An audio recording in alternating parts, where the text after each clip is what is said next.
I decided for personal reasons not to attend COP26 this year. However, in two recent interviews with European journalists and on a panel this week at the Caribbean Renewable Energy Forum, I was asked to reflect on the progress that had been made since COP21 in 2015. I responded that it was heartening to see 1.5 degrees Celsius now accepted and referenced in all news reports as the long-term temperature goal. When we went to COP21, very few people outside of the Alliance of Small Island States thought there was any chance of seeing 1.5 degrees Celsius in the text of the Paris Agreement.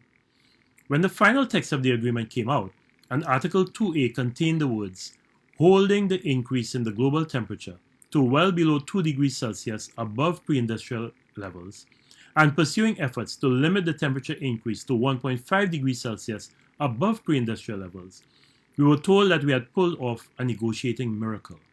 I remember the then European Commissioner for Energy and Climate Action saying to me, just before the High Ambition Coalition made its triumphant entry into the plenary room at Le Bourget, where sometime later Laura Fabius would gavel the Paris Agreement into existence, Fletcher, you and your small islands have pulled off a coup. So today, 6 years later, to see that 1.5 degrees Celsius is the only goal that is spoken about is very encouraging. However, sad to say, this is where the good news ends. The walk has not matched the talk. Every year since 2015 has brought new, bad climate records.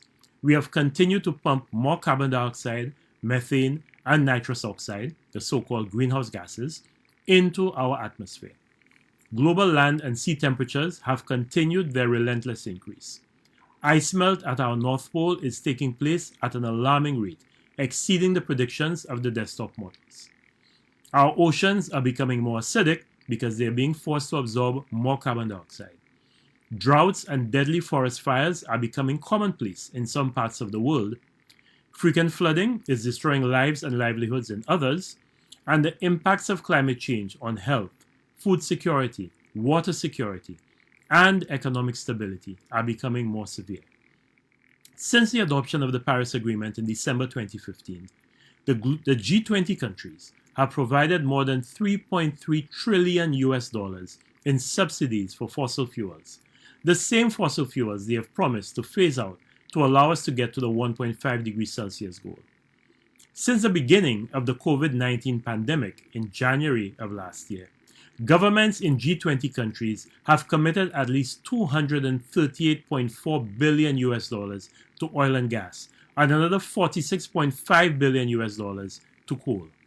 In other words, while small island developing states and other climate vulnerable countries have been fighting to keep their populations alive and their economies afloat during the COVID-19 pandemic, the rich industrialized nations have pumped $275 billion into subsidies for fossil fuels.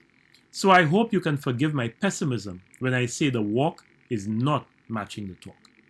The recent assessment report of the Intergovernmental Panel on Climate Change painted a very scary picture for our planet. It showed that in all but one of the scenarios, we would exceed the 1.5 degrees Celsius temperature goal. That report showed that while the 1.5 degrees Celsius goal was still reachable, it would take commitments and actions on a scale we have not seen so far. The Emissions Gap Report of the United Nations Environment Programme, which was released earlier this week, shows that the existing pledges in Nationally Determined Contributions, or NDCs, which are the reporting instruments used by the countries that signed on to the Paris Agreement, will get us to no better than a 2.7 degrees Celsius increase. When we factor in the net zero pledges that have been made recently, many of which are not anchored in legislation, we can shave an additional 0.5 degrees Celsius off the expected long-term warming. In other words, the best effect of the NDCs and net zero pledges that are currently on the table will be global warming of 2.2 degrees Celsius. While some would like us to believe that that is progress, it is not what we need. Far from it. For small island developing states, global warming is not an academic discussion about gigatons of carbon dioxide equivalents. It is an existential issue. Each fraction of a degree over 1.5 degrees Celsius will cause serious impacts for us. Loss of biodiversity, sea level rise that will inundate coastal communities, more days of extreme heat, longer periods of severe drought, stronger hurricanes, and greater likelihood of bushfires, to name but a few. Our planet is a living system, which itself sustains other living systems. A fever in a human being is a sign of illness, and if left untreated, it can lead to organ damage and death of the individual. Our planet is no different.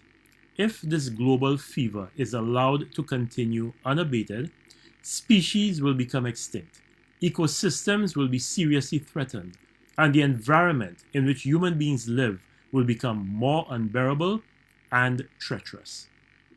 The climate change impacts will take an immense toll on our economies, which are already reeling from the devastating effects of COVID-19. We are currently struggling to keep our national economies afloat.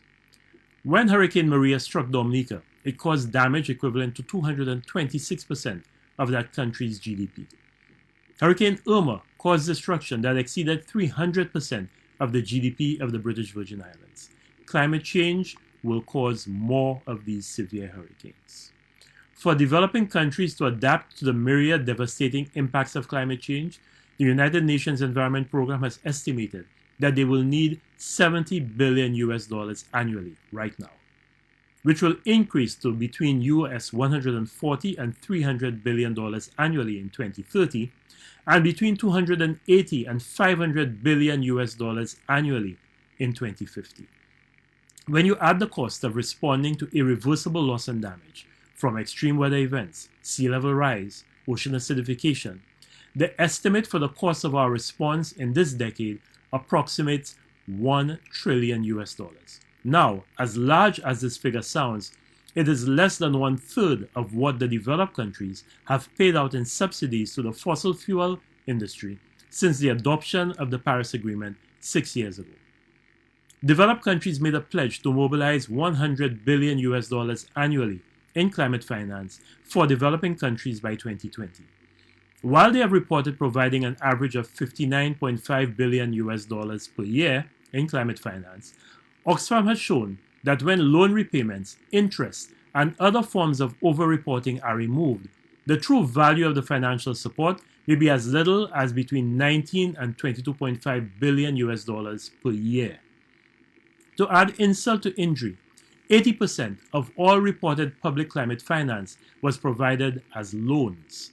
In other words, we, the countries that are the victims of a climate catastrophe we did not cause, are being asked to borrow money from the same countries that caused the crisis in order for us to respond to the crisis. Even more egregiously, Oxfam estimated that only 3% of the climate finance that was disbursed has been disbursed to small island developing states. The window for taking action to reduce the impacts of climate change and to restrict global warming to no more than 1.5 degrees Celsius is closing quickly. Unfortunately, many of the countries that are in a position to keep 1.5 alive have shown weak ambition to do so. Moreover, the levels of climate finance that are needed to help the victims of climate change adapt and strengthen the resilience of their societies and economies are not forthcoming from the developed countries. A recent report by the BBC revealed that some of the major greenhouse gas emitting countries have been lobbying the Intergovernmental Panel on Climate Change to water down the conclusions of its last assessment report, to minimize the need to transition away from fossil fuels and the importance of making finance available to developing countries. COP26 cannot be another COP of pledges and commitments. It cannot be another talk COP. COP26 must be a COP of bold, ambitious action at a scale we have not seen before. It must be the walk COP. Our CIS negotiators have a proud history of being the most committed, knowledgeable, and indefatigable team of negotiators at COPs. They routinely punch well above their weight and achieve outcomes that belie the size of their delegations and the resources at their disposal. Once again, they have a tough uphill fight on their hands. In whatever way we can, we need to rally to their cause and give them the support that they will need to fight for small island developing states. We need to amplify our voices for climate action. and for climate justice. The survival of our citizens, our brothers, and our sisters depends on it. This really is a life and death issue.